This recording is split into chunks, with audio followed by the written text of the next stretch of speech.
when I started Microsoft, I didn't think of it as all that risky. I mean, I was so excited about what we were doing. It's true I could have gone bankrupt, but you know, I had a set of skills that were highly employable, and in fact, my parents were still willing to let me go back to Harvard and finish my education if I wanted to. You've always got a job with me, Bill. And the thing that was scary to me wasn't quitting and starting the company. It was when I started hiring my friends and they expected to be paid. And then we had customers who went bankrupt, customers that I counted on to come through. And so then I got this incredibly conservative approach that I wanted to have enough money in the bank to pay a year's worth of payroll, even if we didn't get any payments coming in. And you know, I'm almost true to that the whole time. We have about 10 billion now, which is pretty much enough for the next year.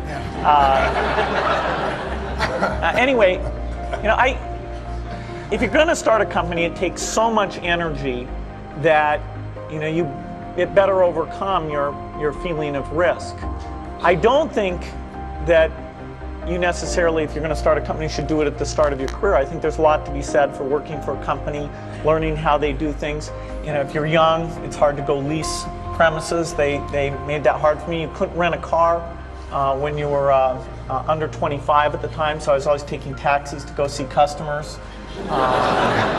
And the people would, people would say, well, we're going to go have a discussion in the bar. Well, I couldn't go to the bar.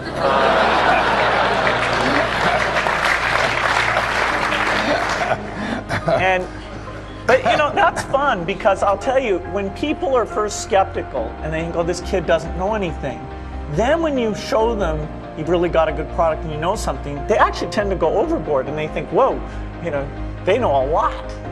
Let's really do an incredible amount with these people. So our youth, at least in this country, was a huge asset for us once we reached a certain threshold. It's hard to hire older people because they'll be a little bit conservative about whether they should come and take the risk. And it took 3 or 4 years before we could go out into the normal sort of employment pool. But those problems that come with starting a firm, you better think of those as part of the pleasure, part of the challenge that is part of the excitement. I want to thank Harvard for this honor. I'll be changing my job next year, and it will be nice to finally have a college degree on my resume. I applaud the graduates for taking a much more direct route to your degrees. For my part, I'm just happy that the Crimson called me Harvard's most successful dropout. I guess that makes me valedictorian of my own special class. I did the best of everyone who failed. But I also want to be recognized as the guy who got Steve Ballmer to drop out of business school.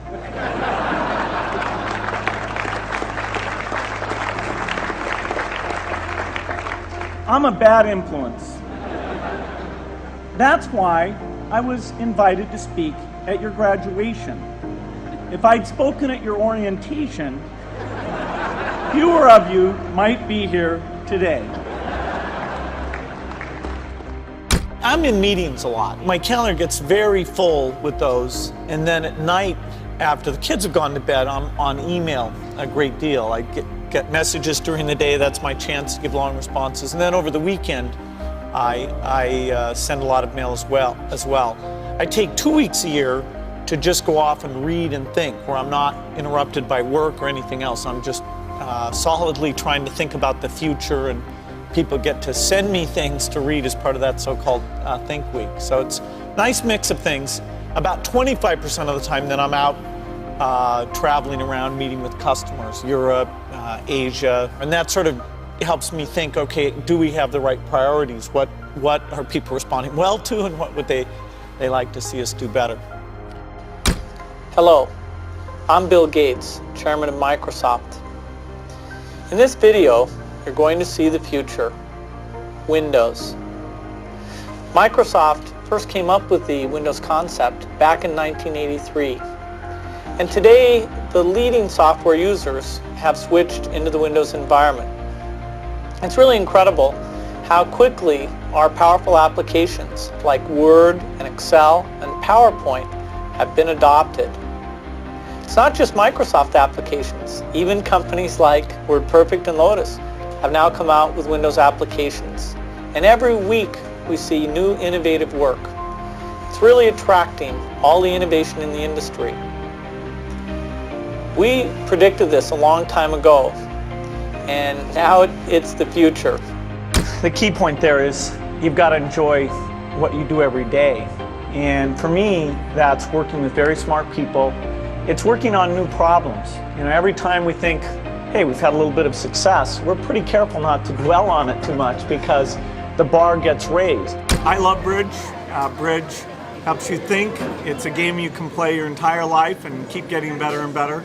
I think anybody who's good at bridge is going to be great at a lot of things.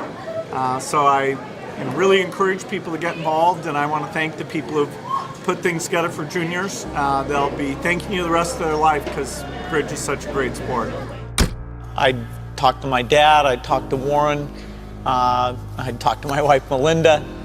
So I have enough people that know me and actually know where my judgment isn't its strongest, where I might get overexcited about something or forget to think about something. And so they're good at correcting, particularly Melinda, good at correcting whatever those blind spots are. And I think it's good to encourage your friends and advisors to really give them that license. I can go to a party and forget to say hello to various people or something. That's a very minor example of my blind spots. Not to the hostess. Well, Melinda would help me do that. Yeah, she would.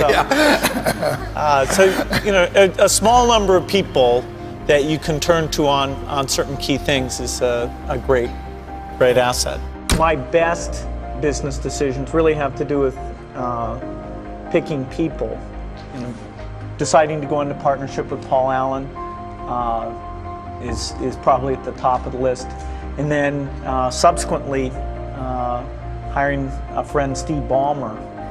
And having somebody who you totally trust, who's totally committed, who shares your vision and yet has a little bit different set of skills, and also acts as a check on you. Some of the ideas you come up with, you run by them because they're going to say, hey, wait a minute. Have you thought about this and that? And just, the benefit of sparking off of somebody who's got that kind of brilliance, it's not only made it fun, but it's really led to a lot of success. So picking a partner is crucial. I had one habit that I developed when I was at college. It was actually a very bad habit, which was I like to show people that I didn't do any work. And that I didn't go to classes and I didn't care. And then at the very last minute, like 2 days before the test, I'd get serious about it. And people thought that was funny. That was my positioning, the guy who did nothing until the last minute. Then when I went into business, that was a really bad habit. And it took me a couple of years to get over that. Nobody praised me because I would do things at the last minute, and I tried to reverse to students I didn't think that highly of, who were always organized and had things done on time. I'm still working on it, but procrastination is not a good habit. Bill can change clothes in the car. So I'm going to challenge Bill Gates, my partner at Facebook, Sheryl Sandberg, and Netflix's founder and CEO, Reed Hastings.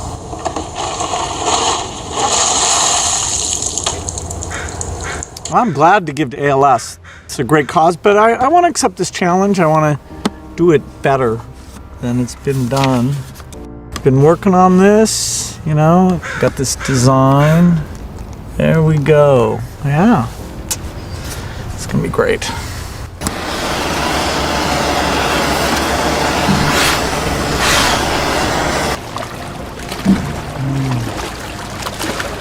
I'm here to join the people bringing attention to Lou Gehrig's disease by taking the ALS Ice Bucket Challenge.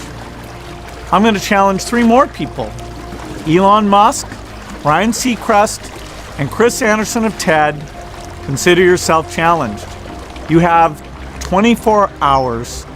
Good luck.